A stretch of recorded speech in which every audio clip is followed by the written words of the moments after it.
Just after 9:30 a.m. on May 16, 1863, Brigadier General Alvin P. Hovey's 12th Division arrives at the foot of Champion's Hill after marching all morning. Hovey, new to divisional command, is at the head of Grant's northern prong, looking to attack Pemberton's exposed force. Once he gets reports of rebel artillery on the hill to the south, Hovey lines up his division on the Champion plantation. After an hour of forming up his ranks, at 10:30 a.m., McPherson orders Hovey to take the hill. Chomping at the bit, the fighting Hoosier sends his men up amidst exploding shells. With Blackjack Logan's division to the right, Hovey's men keep their heads down as they slowly climb higher and higher. But just as the men get within 50 meters of the rebel artillery, they are shocked to discover a heavy rebel line quietly waiting for them. Once the shock wears off, thousands of muskets on both sides are leveled and fired, consuming the hilltop with smoke. The Battle of Champion's Hill has begun.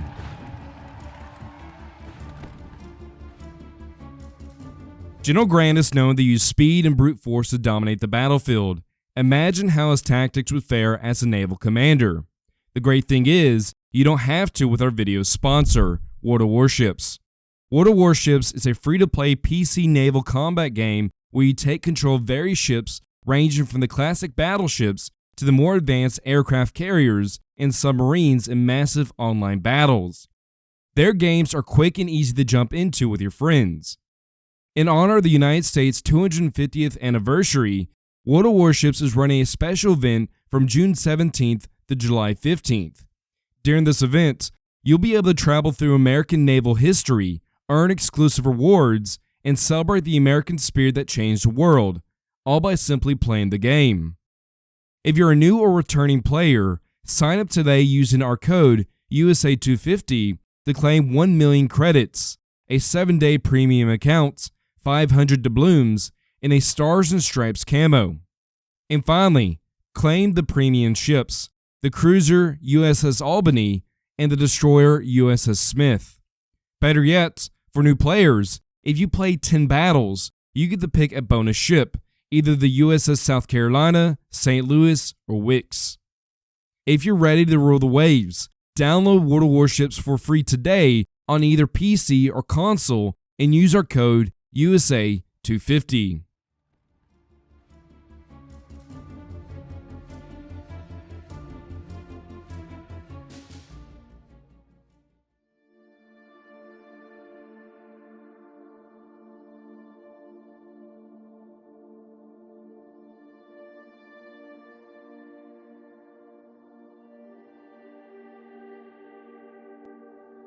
Following the success of Porter's run past the Vicksburg Batteries on the night of April 16, 1863, Grant has completely turned around his floundering campaign, which was on the verge of failure. Not only is a flotilla of Federal ships in the gap between Vicksburg and Port Hudson, but Grant now has the freedom to land his troops wherever he likes. This realization alone startles his opponent, Lieutenant General John C. Pemberton, who is now working feverishly to pivot his troops in preparation for Grant's jump across the Mississippi. Though surprised by the turn of events, Pemberton and his men, for the most part, have parried every single thrust Grant sent his way. From Van Dorn's daring cavalry raid upon the Federal supply depot at Holly Springs, to the expert repulses of the riverborne attacks at Chickasaw Bayou, Fort Pemberton, and Stills Bayou. But with Grant's forces on the verge across the Mississippi south of Vicksburg, Pemberton is forced to abandon his extensive defenses facing north. The force Pemberton is depending on to defend Vicksburg with is the Army of Mississippi, which consists of 5 divisions totaling 33,000 men. The 3,500-strong 1st Division is led by another Northerner, Major General Martin L. Smith. Smith, with nearly 2 decades of engineering experience, is responsible for the defenses that surround Vicksburg. The 5,500-strong 2nd Division is led by Major General John H. Forney. Forney, though competent, has not seen combat since 1861 due to his injuries suffered at Drainesville. The 4,500-strong 3rd Division is led by Brigadier General John S. Bowen, Pemberton's finest field officer. Bowen had successfully led troops in many battles in the Western Theater, particularly at Shiloh and Second Corinth. Leading the 7,800-strong 4th Division is a fiery one-armed Major General William W. Loring.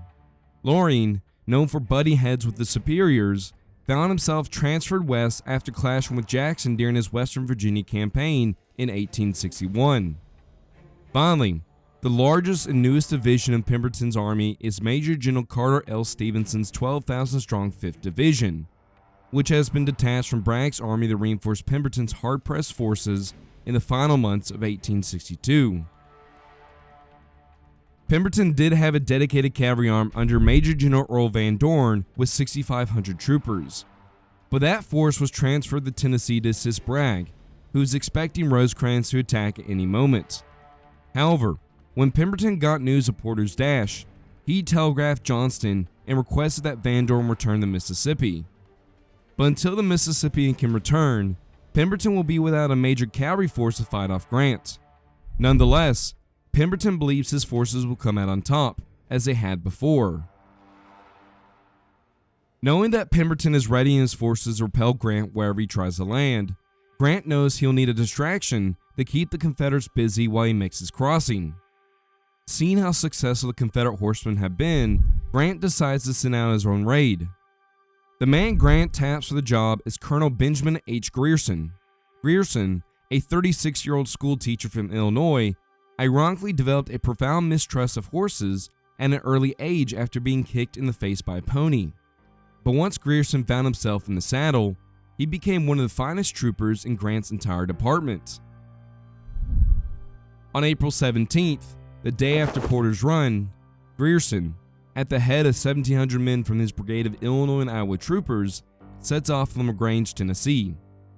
For the next 17 days, Grierson's raiders tear up 50 miles of track, burn down multiple bridges, and destroy various rolling stock down the spine of Mississippi. All the while killing, wounding, and capturing 600 Confederates with only a loss of 19 men. By the time he arrives in federally owned Baton Rouge in early May, his raiders have covered over 600 miles. After the raid, one of Grant's spies informed the general Grierson had knocked the heart out of the state. Meanwhile, Grant, seeing that Ione can only accommodate roughly 2 divisions, orders his army farther south to a new staging ground at Hard Times, a steamboat landing that Grant believes could fit all 3 of his corps. At the same time, Grant orders another 6 transports to run the Vicksburg Batteries. 6 days later after Porter's run, on the night of April 22nd, the steamers make their run. During the attempt, every steamer is riddled with shells, but only one is lost. Now, with a sizable fleet of steamers ready to transport his men across the Mississippi, Grant begins looking for a landing site. Grant's initial target is Grand Gulf, a Confederate bastion that dominates a bend in the river, which lies just across from Hard Times. Both Grant and Porter want to attack before Bowen is able to finish his defenses, yet McClernand, who's leading the column south, dilly-dallies, holding up both Sherman and McPherson. Wanting to ensure the rebels are further confused by all of his movements, Grant requests that Sherman march back north and make a demonstration against Haines' Bluff. Sherman agrees and returns to Young's Point aboard transports. On April 28th, Sherman's force arrives in the green waters of the Yazoo River and reveals himself to Forney's division, which is garrisoning the bluffs. Though Forney was not confused by Sherman's appearance, Pemberton is, and orders Stevenson to keep his division in the vicinity of Vicksburg. While Sherman executes his feint at Haines' Bluff, Porter attacks the Confederate defenses at Grand Gulf. Porter hopes to silence the Confederate guns and clear the area for Grant's forces to land, but when Porter's 7 ironclads come into range of the rebel batteries, they are mercilessly pounded, with the USS Tuscumbia being knocked out of action after taking the brunt of the fire. Realizing that Bowen completed his defenses before they could attack, Porter calls off the fight after 5 hours of exchanging shots. That night, with Grand Gulf off the table, Grant shifts his army to Disharun's Plantation, 4 miles south of Hard Times. During this movement, scouts are sent across to locate a new landing zone and meet a local black man who knows the area well. He agrees to help, but does not want to meet with Grant personally. However, The scouts do not give him a choice and bring him straight to Grant. After talking with the army commander, he tells him that the perfect place to land is Bruinsburg, a plantation 5 miles downriver that has a salt embankment for steamers and good access to roads. This beats the secondary location of Rodney, which is another 11 miles farther south. Set on Bruinsburg, Grant telegraphs Halleck, "A landing will be effected on the east bank of the river tomorrow. I feel that the battle is now more than half won."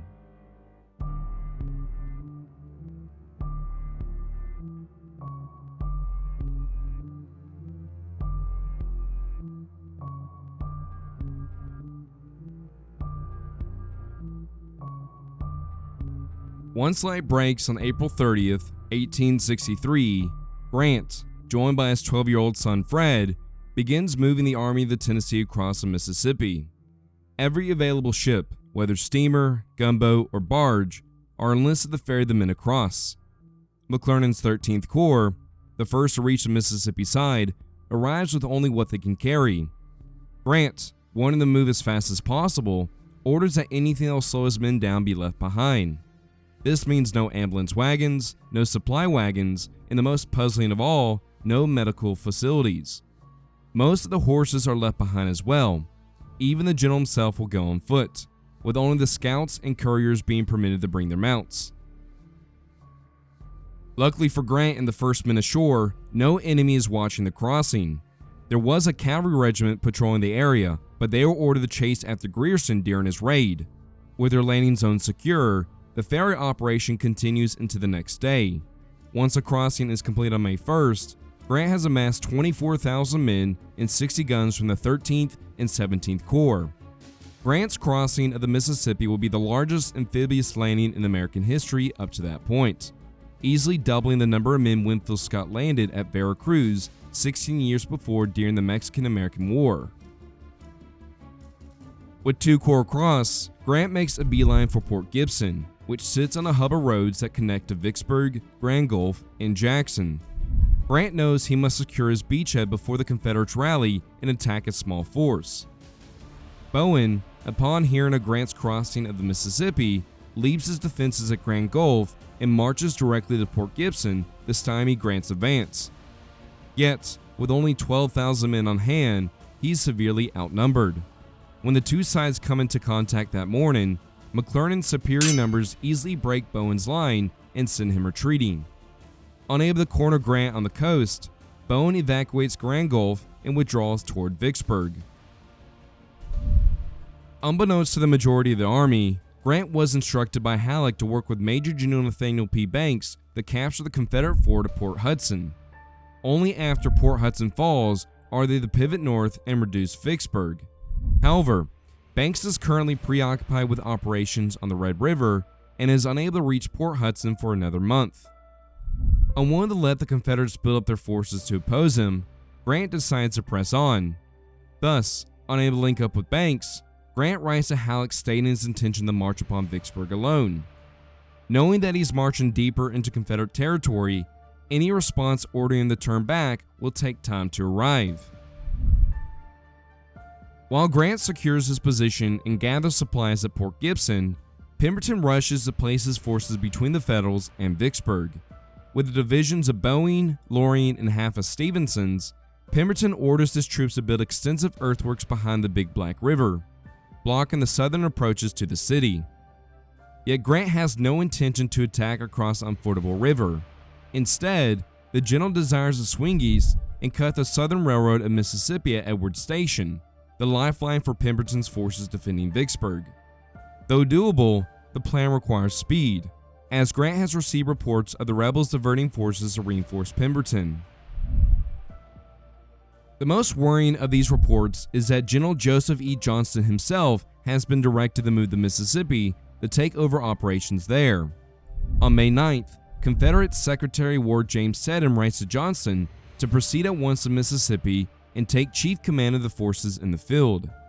Johnston, however, protests the move, arguing that Bragg needs direct supervision and that he's still unwell from his wounds suffered at Seven Pines last year.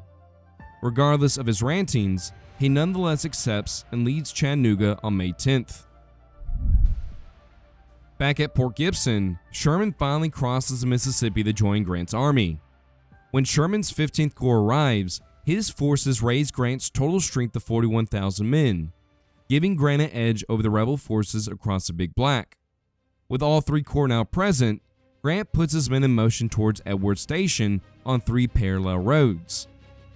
As the Federals march, they ransack every house they come upon, stealing anything of use.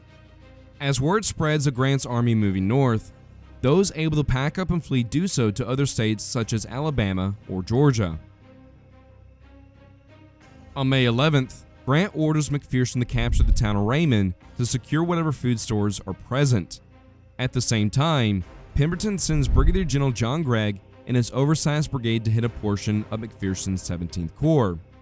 The next day, 2 miles south of Raymond, Gregg, instead of attacking a small Federal detachment, unknowingly runs headlong into McPherson's entire corps. The rebels furiously attack the Federals but soon realize their predicament. Unable to defeat an entire corps with only a brigade, Gregg calls off the attack and retreats to Jackson. Though McPherson is victorious in his first fight, the presence of rebels on his right worries Grant. Gregg's brigade is part of a relief army that is forming in the state capital. Realizing that if he marches straight north to cut the railroad at Edwards Station, he will have rebel armies on both flanks. Refusing to let this happen, Grant revises his plan and sends Sherman and McPherson to Jackson while McClernand is held in Raymond to protect his rear. As 2 of his corps advance upon the state capital, Grant hopes that Pemberton remains docile behind the Big Black. As Grant moves deeper into Mississippi, his supply lines to Grand Gulf are becoming overly extended. It's being stretched to the point that is vulnerable to enemy raids. Now, with his move to Jackson, Grant decides he'll be better off by cutting loose from his supply line and living off the land. Grant believes he has enough supplies on hand to reach Vicksburg and reopen communication with Porter at Haynes Bluff. But if his forces dally longer than expected or see a major reversal, Grant and his men will be stranded deep in enemy territory. While Grant is risking his entire army to gain speed, Pemberton vacillates behind the Big Black. Unsure of how to respond to Grant, Pemberton contemplates his next move behind his fortifications.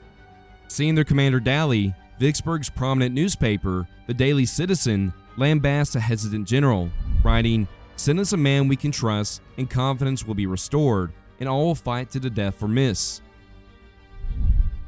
On the evening of May 13th, General Joseph E. Johnston arrives in Jackson with a small relief army. But as soon as the general arrives in the Mississippi capital, he senses that the game is nearly up. Upon receiving news of Gregg's repulse at Raymond and the Federals along the track in Clinton, Johnston realizes the only thing he can do now is try to get Pemberton to march east and attack Grant in the rear. While in Pemberton, the general says, "It is important to re-establish communications that you may be reinforced. If practicable, come up on his rear at once. The troops here could cooperate. All the strength you can quickly assemble should be brought. Time is all important."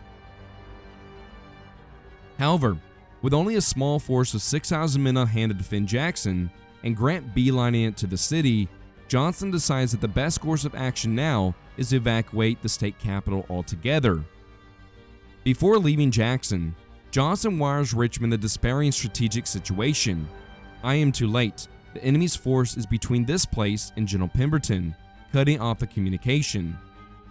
After ordering Gregg and his decimated brigade to form a rearguard, Johnston flees north to Canton to gather the rest of the incoming reinforcements.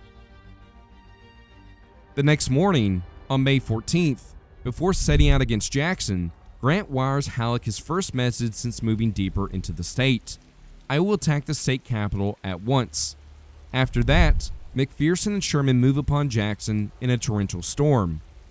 Unsure of the size of the rebel garrison, the Federals advance cautiously, but once they see how small the Confederate force actually is, they quickly attack and overwhelm the rebel defenders, who flee north.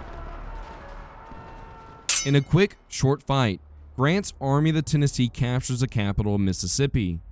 Once in the town, the 59th Indiana raises its flag over the State House, marking the third Confederate state capital to fall in the war, just after Nashville and Baton Rouge.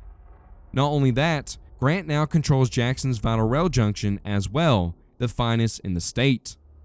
Seeing how quickly Jackson fell, 8th Illinois Private James Jesse writes, "Our movements have been made so rapid and with such determination that the rebels have been perfectly confounded.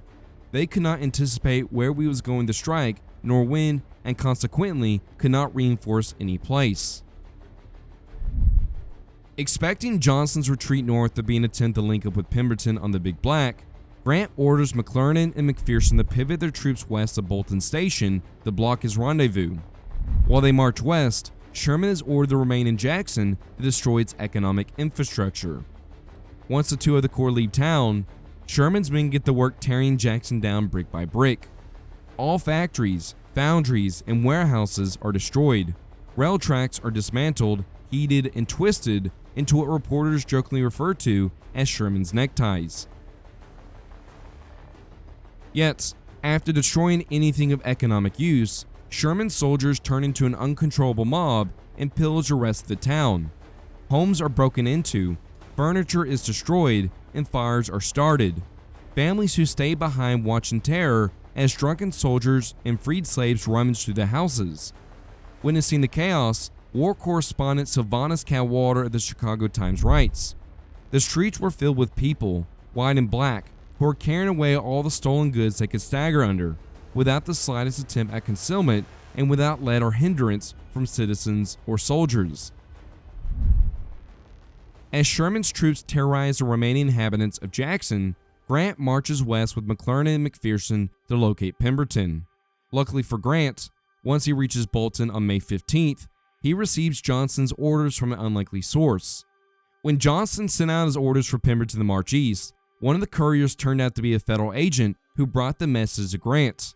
With the news of the rebels marching east, Grant determines to get at Pemberton's army while it remains out in the open. However, unbeknownst to either Grant or Johnston, Pemberton does not intend to march directly upon Grant's army. Instead, at Lawrence's behest, the Pennsylvanian determines to cut Grant's supposedly still active supply line. As the Federals march west, Pemberton, with 22,000 men, sets his army in motion south of Dillon's farm. Wanting to ensure he obeys both the president and his superior, Pemberton leaves two divisions, roughly 10,000 men, to defend Vicksburg and all the approaches to the city. Though the string of defeats have dampened their spirits, Pemberton's troops are confident of success. Private S.M. Thornton of 31st Mississippi writes before marching off, "We will whip them or make them think we can. Monday or Tuesday next the ball will open." After marching all day, the army sets up camp near a heavily forested ridge called Champion's Hill. The hill is named after Colonel Sid Champion of the 28th Mississippi Cavalry, who owns a plantation on which the ridge sits. While scouting the area, Lawrence's men capture a few Federal pickets who inform the general that Grant is nearby with a large force. Yet Pemberton, whose cavalry has not sighted anything, dismisses the report. However, not all are so easily dismissive. Bowen, who's about to retire for the night, spots the glare of campfires off in the distance. Sensing danger, the Georgian orders out a strong line of pickets to ensure no surprises come in the night. As the rebels bed down, east of Bolton, Grant outlines his approach for the morning. With 32,000 men, Grant is determined to hit Pemberton on multiple roads. McClernand, who's coming up from Raymond, is ordered to attack along the Raymond and Middle roads, while McPherson, falling up on the Jackson Road, is ordered to press his attack on the Confederate left. Sherman, who's finishing up in Jackson, is to reach the front as quickly as possible. Believing that Pemberton has his whole force out, Grant cautions his generals to move up carefully. With their plan set, the Federals bed down for the night, ready to decide the fate of Vicksburg.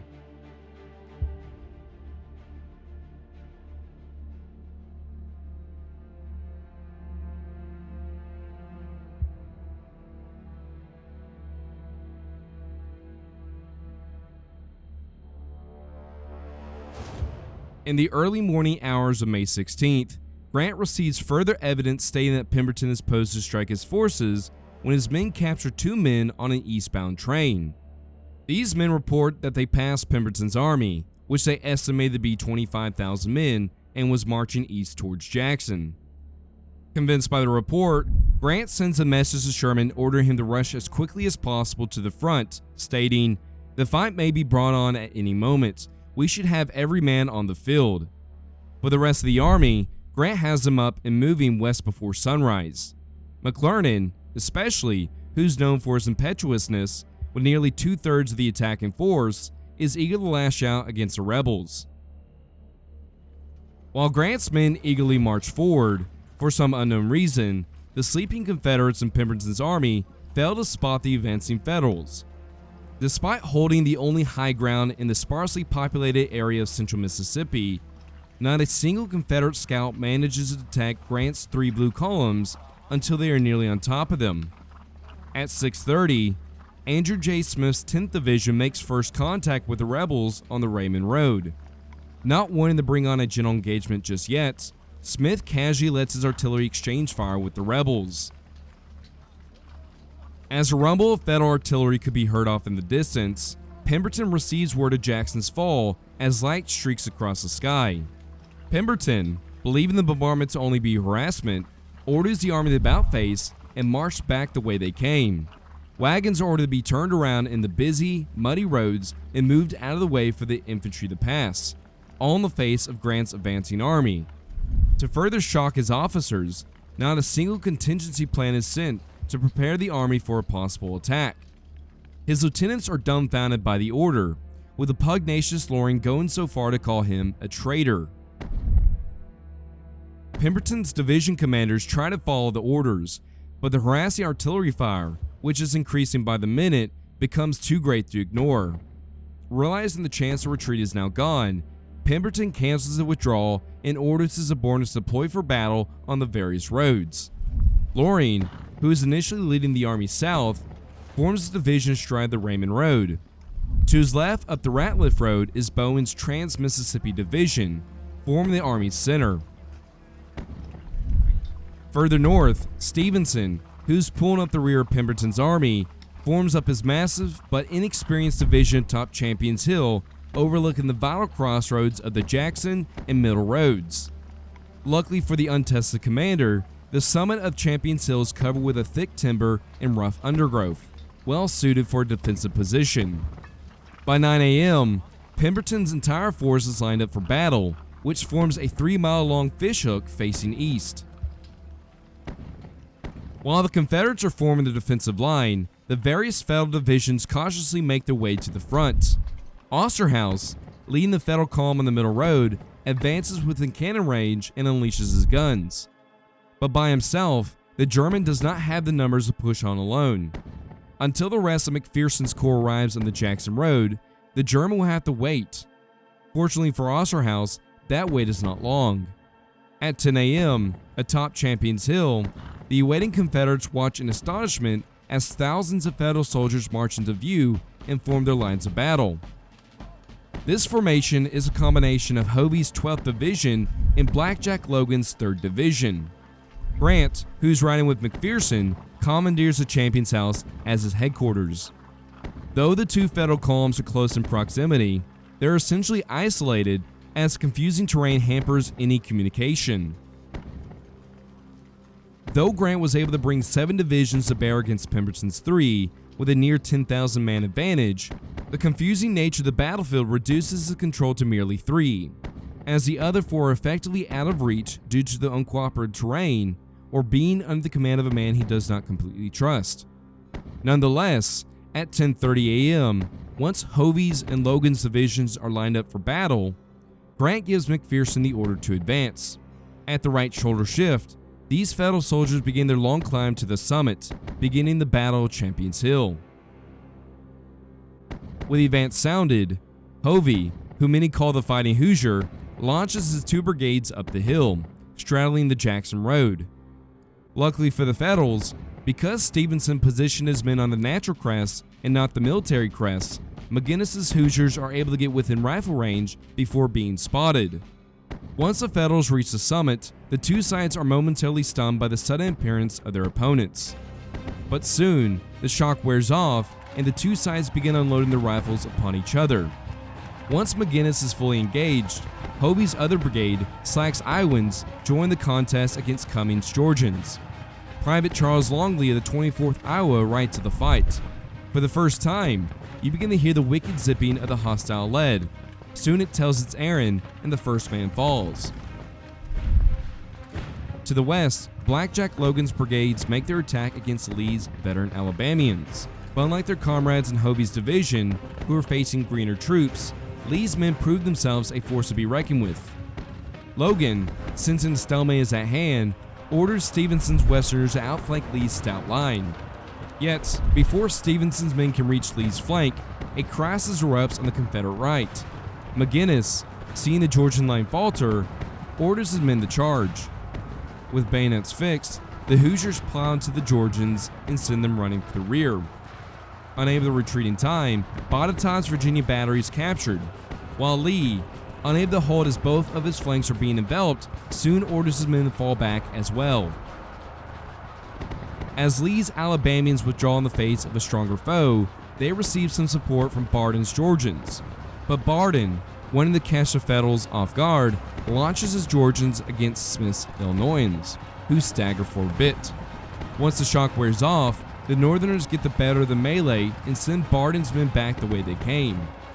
First Lieutenant George S. Durfree, the 8th Illinois, writes of the fight, "We drove the enemy like sheep, capturing a battery and a lot of prisoners. The quick fight shatters Barden's brigade, which vacates the field entirely. By 1 p.m., a little over 2 hours since the fight had begun, Hovey's and Logan's division smashed the rebel line holding Champion's Hill and captured the intersection. With the crossroads secure, all Grant needs to do now is roll up the rest of Pemberton's army." While Stevenson is fighting for his very life atop Champion's Hill, Pemberton has been overly concerned about the Raymond Road all morning. But once the commanding general gets sight of the wreckage coming from the north, he leaps into action to save his crumbling left. At 2 p.m., with no reserve on hand, Pemberton orders Bowen to leave his place in line and counterattack the victorious Federals. The adopted Missourian, chafing for a fight, promptly directs his division north to support Stevenson's embattled men. As Bowen's trans-Mississippians double quick north, they pass a group of women singing Dixie at the Roberts House. Once Cockrell's Missourians reach a crossroad, they dress their lines and blast away at Hovey's exhausted men. Seeing the Federals falter, Cockrell, with a large magnolia flower in hand, orders his men to charge. Raising the rebel yell, the Missourians run forward and throw themselves at the enemy. Greene, forming on Cockrell's right, joins in the downhill charge with his Razorbacks. When an officer asks Cummings who is in front of them, he responds, "They are Missourians going to their death." After fighting all morning, Hovey's men, at the extent of their human exertion, break and run down the hill. Bowen, feeling that victory is near, keeps his men close on their heels. The trans-Mississippians push Hovey's men back so far that they reach the field where Botetourt's guns lie abandoned. Meanwhile, to the west, inspired by Bowen's powerful thrust, Lee orders the men to bound forward as well. With the support of Cummings' reformed ranks, Stevenson's brigades lash out but can do little against Leggett's Buckeyes. Unable to break through, the two sides settle back down and resume firing indiscriminately at each other. With the Federal center on the brink of shattering due to Hovey's rout, McPherson admittedly said, "The tide of battle is turning against us." While Bowen's men are sweeping Hovey's exhausted men from the field, Osterhaus and his division are casually watching the battle from the sidelines. From his position, the German can easily strike and roll up Bowen's entire line if given the order, but none come. This inactivity is due to McClernand receiving messages from Grant stating that they're facing the bulk of the rebel army. With a very aggressive line of skirmishers in his front, McClernand believes the message wholeheartedly. Thus, worried about being flanked, McClernand orders his divisions to hold their ground until told otherwise. Baffled at their inactivity, Sergeant Samuel P. Harrington, a Hoosier in the 69th Indiana, writes in his diary, "We were so anxious and ready, but was not ordered up." Just as all seemed lost for the Federals on the northern face of Champion's Hill, help arrives. After marching all day, Brigadier General Marcellus M. Crocker's 7th Division finally reaches the battlefield as Bowen's grand assault is shattering Hovey's division. Grant, calmly looking around for reinforcements as he smokes a cigar, sends a message to Crocker to join the fight, stating, "Hovey's division is broken. Boomer's men are to move instantly and save the line." Crossing over the Jackson Road, Boomer's brigade of Midwesterners fixed bayonets and bound towards Cockrell's fast approaching men. Once within shooting distance, the two sides stop and unload upon each other. In the stand-up fight, scores of men fall on both sides. A member of the 5th Iowa writes, "They seemed little over 100 yards away. There was no further charging by our line. We halted, stood still, and killed each other as fast as we could." While across the field, Corporal Ephraim Anderson, a Missourian in Cockrell's brigade, writes as well, "The battle here raged fearfully. One unbroken, deafening roar of musketry was all that could be heard." Realizing that Boomer's brigade alone is not enough to break Bowen's determined men, Crocker, scrambling to find support, sends Sanborn Hoosiers to plug the gap between Boomer and Leggett. Though Sanborn passed the line to Boomer's right, his left remains exposed. Greene, seeing his chance, pivots his Arkansans left to rake the Midwesterners. In the dense smoke, scores of men load and fire blindly into the chaos, hoping their shot finds a target. Seeing Boomer's men struggle, Crocker sends in his last available brigade, Holmes' Loyal Missourians. Once Holmes joins the fight, his fresh men level the playing field against Bowen's Trans-Mississippians. Despite their successful counterattack and drive down Champion's Hill, Bowen's men are reaching the end of the rope. Unless they receive support soon, they'll be forced from the hard-won gains.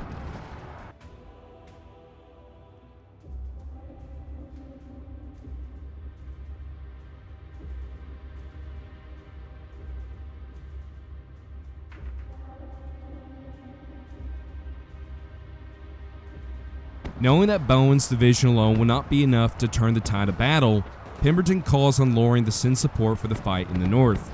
But Loring, informing Pemberton that he's facing a large force on the Raymond Road, refuses to budge. After almost an hour of pleading with the incalcitrant general, Loring finally acquiesces and moves north with 2 of his 3 brigades at 3 p.m. The final brigade, Tillman's Mississippians, is ordered to hold their position for as long as possible. Yet, being over 2 miles from the front, Pemberton is unsure if Loring's tardy brigades will be able to save Bowen's bone-tired men in time. They are not. Exhausted, out of ammunition, and facing Crocker's fresh division, Bowen's men are unable to hold their position and start the retreat across the very ground many of their comrades paid for in blood. Grant, sensing victory is at hand, orders all his units to advance forward and finish off the rebels. To make matters worse for the withdrawn Confederates, Osterhaus finally unleashes his restless men into the fray, who attack Greene's exposed right flank. Luckily for Greene, Loring's 2 belated brigades finally arrive to stem the Federal onslaught. Buford, seeing the crisis unfold on the right, pivots his Alabamians to stymie Osterhaus's attack, while Featherston, an outcast from Lee's army in Virginia, bolsters a crumbling left with his Mississippians. At this point, Loring can only save the rebel line from outright collapse. As Grant's blue line sweeps up the hill, they merge with Osterhaus's fresh men and steadily drive the Confederates back across the crossroads for the final time. In one long line that consists of units from 5 different divisions, Grant urges his men to crush the faltering Gray Line. At 4:30 p.m., realizing any chance of victory is now lost, Pemberton orders his men to begin retreating. One by one, the brigades break off and back down the Ratliff Road to the lower crossing of Baker's Creek. But as Pemberton is trying to extract his defeated army from the battlefield, a crisis is brewing at the sole southern escape route.